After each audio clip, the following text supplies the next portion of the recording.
নমস্কার, পুরাতনী হেসেলে সবাইকে স্বাগত আরেকটা নতুন ভিডিও দেখার জন্য। গরমকালে দুপুরবেলা যদি পেট ভরে দুটো খাবার খেতে চান তাহলে তৈরি করে নিন আজকের মতন এরকম মাছের একটা রেসিপি। একেবারে কম তেল মশলায় এবং অন্য রকম ভাবে তৈরি করেছি, যার স্বাদে এবং ঘ্রাণে অসাধারণ। দুটো কবজি ডুবিয়ে ভাত খাওয়ার জন্য আর গরমকালের জন্য সুস্বাদু সহজপাচ্য আজকের এই রেসিপি। আশা করব আজকের রেসিপি আপনাদের অনেক ভালো লাগবে। আজ তৈরি করব ফলি মাছের মরিচ ঝিঙে ঝোল। একেবারে নতুন ধরনের একটা রেসিপি, যার স্বাদে আর ঘ্রাণে অসাধারণ। আমি এখানে একটা ফলি মাছ নিয়েছি, সাথে নিয়েছি বড় মাপের 4টে ঝিঙে। মাছের ঝোলে একটু আলু খেতে কিন্তু ভালো লাগে, সেই জন্য একটা আলু নিয়েছি। এবার মাছ কেটে পিস করে নেব আর ঝিঙে আলু কেটে নেব। মাছ পিস করে নিয়েছি, সাথে আলু একটু পাতলা করে কেটে লম্বা করে কেটে নিয়েছি। ঝিঙের ওপরের খোসাগুলোকে ছাড়িয়ে মাঝখান দিয়ে কেটে নিয়ে এরকম লম্বা লম্বা করে কেটে নিয়েছি। সাথে আলু মাছ সব ভালোভাবে পরিষ্কার করে ধুয়ে নিয়েছি। এবার আলু আর মাছের মধ্যে নুন হলুদ মাখিয়ে নেব। মাছে নুন হলুদ মাখিয়ে কিছুটা সময় রেখে দিলে সেই মাছ কিন্তু খেতে অনেক ভালো লাগে। কড়াই বসিয়ে দিয়েছি, এবার এর মধ্যে দিয়ে দেব কেটে নেওয়া ঝিঙে। আমি এখানে 4টে বড় মাপের ঝিঙে নিয়েছি। এবার মাছের যতটা পরিমাণে আমি ঝোল রাখবো সেই আন্দাজ মতন করে কিন্তু আমি এখানে জল দিয়ে দিলাম। ঝিঙের থেকেও জল বেরোবে। অল্প পরিমাণে নুন দিয়ে দিলাম, সাথে দিয়ে দিলাম স্বাদ অনুযায়ী কাঁচা লঙ্কা চিড়ে দিয়েছি। এবার গ্যাস কমিয়ে দিয়ে একটু ঢাকা দিয়ে রাখবো ঝিঙে সেদ্ধ হওয়ার জন্য।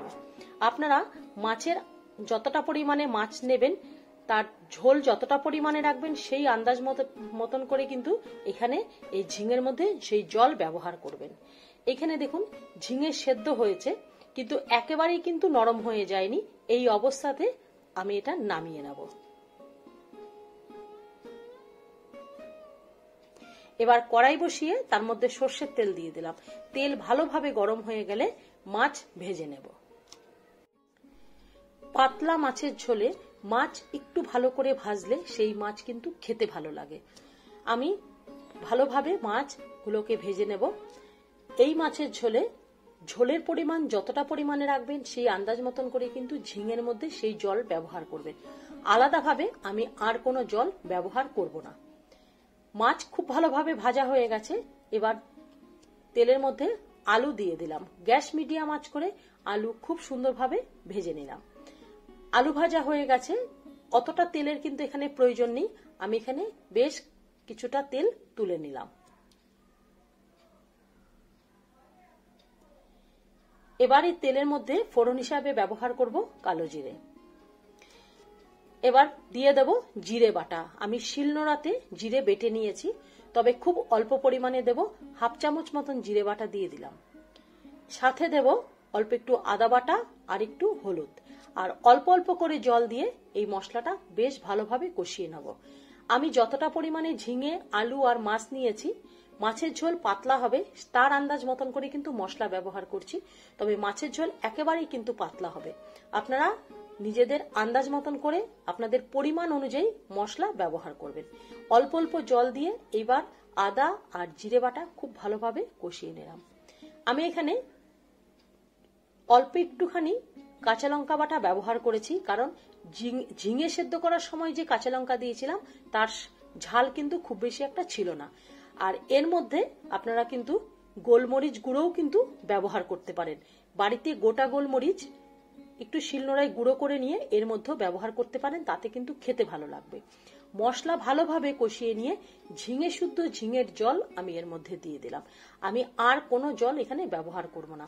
ঝিঙের ঝোলের স্বাদটা কিন্তু অসাধারণ। তার মধ্যে যে কাঁচা লঙ্কার একটা স্মেল আর মাছ ফোটার পরে যে মাছের ঝোলের যে স্বাদটা হবে, আপনারা রান্না করে দেখবেন যে এই ঝোলের স্বাদ কতটা লোভনীয় হয়েছে।